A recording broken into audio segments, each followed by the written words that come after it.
Avez-vous déjà remarqué, chers amis, que même dans une horloge que je tente de dessiner, il y a beaucoup de trigonométrie qui est impliquée. Lorsqu'il est midi, la petite aiguille pointe vers le haut. Lorsqu'il est 6 heures, la petite aiguille pointe vers le bas. Vers le haut, vers le bas, ça monte et ça descend. Comme les fonctions sinus et cosinus qu'on a vues dans la dernière leçon de vie. Alors, vraiment, la trigonométrie, elle est partout, partout. Les exemples sont tellement nombreux. Je vous présente aujourd'hui la leçon de vie numéro 11, la forme canonique de la fonction sinus. Alors, on l'accueille et on est très content de l'écrire dans nos notes de cours trouées. F de θ est égal à A sin B, parenthèse θ moins H, plus K. Alors, dans la dernière leçon de vie, c'était plus simple que ça, n'est-ce pas? C'était F de θ égale sin θ. Et on est devenu des spécialistes pour la fonction sinus de base. Mais aujourd'hui, c'est la forme canonique, donc il y a 4 paramètres. Je vous invite à réaliser que tout ça ici, B, parenthèse, θ moins H, ben, c'est le sinus de tout ça qu'on fait. Ensuite, fois A, et ensuite, plus K. Donc, il y a vraiment une priorité d'opération ici à bien comprendre. Allons-y avec le rôle du paramètre A pour commencer. Et je pense que la meilleure stratégie que je vais prendre, c'est vous montrer un joli fichier GeoGebra, comme ici. Alors, qu'est-ce qu'on voit si on joue avec le paramètre A? Ben, c'est tout simplement l'amplitude de la fonction qui est modifiée.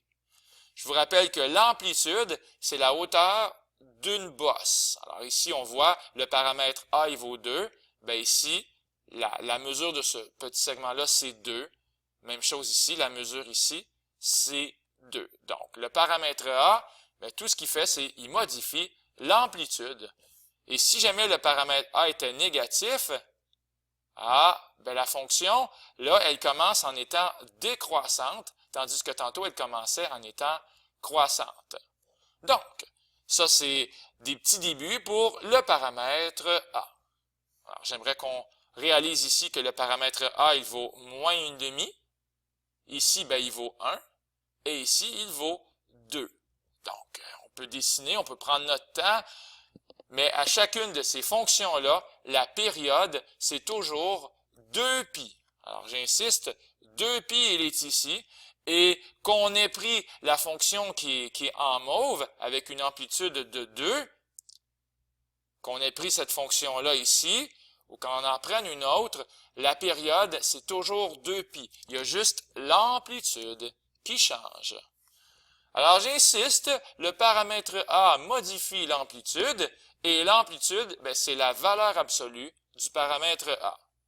Autrement dit, même si ici c'est écrit moins 1,5, le paramètre A, il vaut moins 1,5, mais l'amplitude, c'est quand même quelque chose qui est positif. L'amplitude, c'est 1,5. En passant, on fait référence à cette fonction-là ici, qui est en rouge foncé. On voit que l'amplitude n'est que 1,5. Alors, c'est tout pour le paramètre A, qui modifie l'amplitude. J'espère que vous n'êtes pas trop perdu à date. Le plus difficile à comprendre, peut-être, c'est le paramètre B. Alors, je vais retourner à mon fichier GeoGebra et on va aller voir qu'est-ce qui va se passer quand on joue avec le paramètre B. Par exemple, présentement, ce qui est écrit, tiens, je vais remettre le paramètre A positif, puis je vais le mettre à 1. Voilà, c'est fait. Et là, le paramètre B, il vaut 1. Donc, qu'est-ce qu'il y a présentement? C'est Y est égal à 1, comme dans A est égal à 1, fois sin de 1 θ. Alors ça, c'est vraiment la fonction sinus de base. Mais bientôt, je vais vous montrer qu'est-ce qui se passe si je donnais un paramètre B qui valait 2, comme sin de 2 θ. À ce moment-là, B vaut 2. Et qu'est-ce qui va se passer? C'est comme si l'angle ou la balade sur le cercle, elle allait 2 fois plus vite. On va 2 fois plus vite. Donc, qu'est-ce qui se passe? C'est qu'au lieu d'avoir une période qui va être 2π radians, ça va aller 2 fois plus vite et la période va uniquement être de π radians. OK? Alors, j'insiste et je répète. Par exemple, si θ est égal à pi, bien, on ne fait pas le signe de pi, on fait le signe de 2pi. Et le signe de 2pi, ben, c'est comme si on avait fait un tour de cercle au complet, 2pi radian. Alors, voilà ce qui se passe lorsque le paramètre B vaut 2. On réalise que la période ou la variation de θ nécessaire pour faire un cycle au complet, bien, on réalise que ici, la période, c'est égal à pi, tandis que ici, la période, c'était 2pi.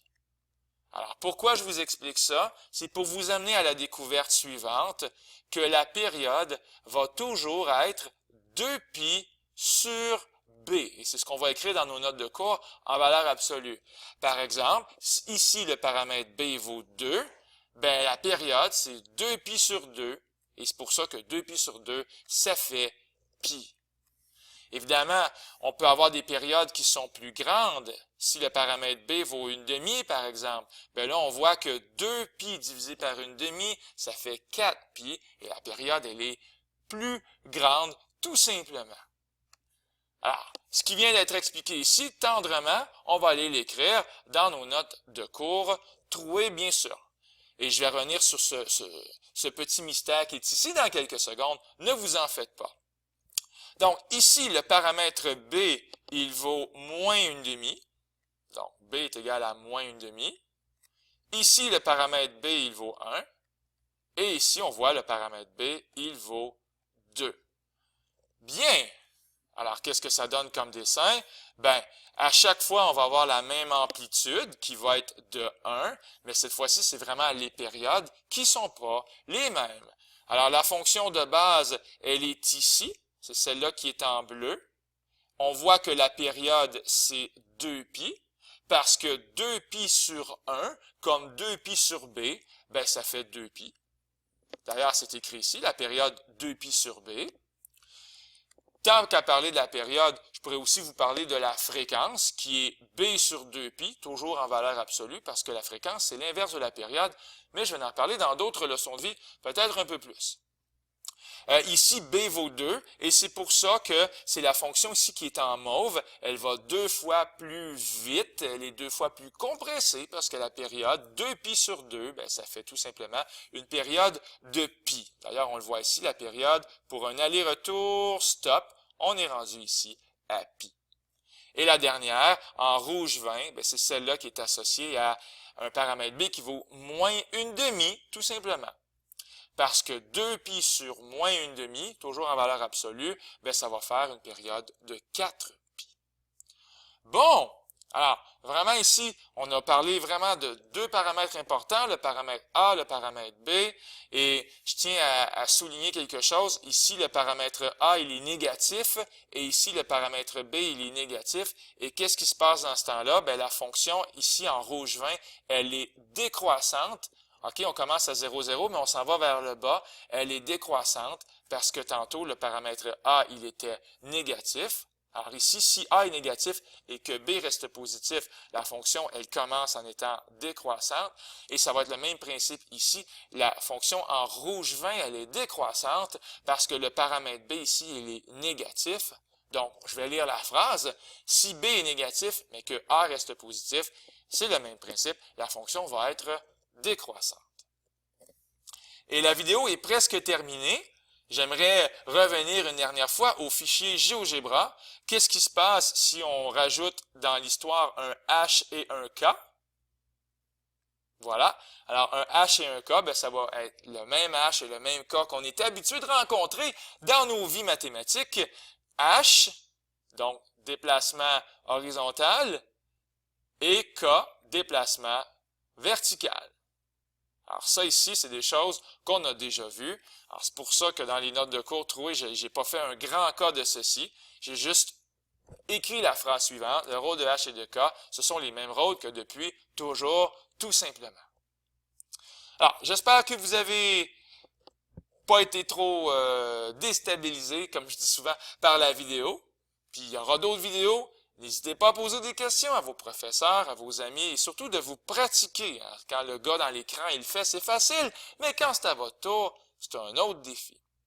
Alors, c'était Luc Allard pour le Collège Sainte-Anne qui vous dit au revoir.